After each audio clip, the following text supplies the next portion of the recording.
Nangungutan ako yung pako. So, after pira ka minutes, yan, nakakuha na ako yung pako. But siring ko ha iyo, dire ako masyado na expect nga damo na makukuha nga pakay. Siring ko pa man ng panguha. Nanguha kami medyo mauran adto. So, season kasi India pag mauran. So, yan na medyo masira. Expected ko guti ay la. The same time, mga patod na una na panguha in the other day.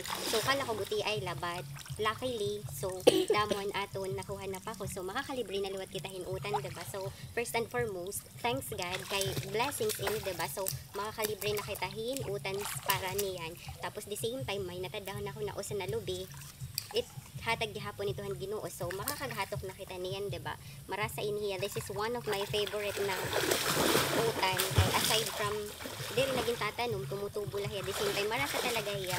Lalo na pag ginisa, ayun ko talaga iniya, marasa hiya. Kahit pa paano, medyo damula ay gihap, no?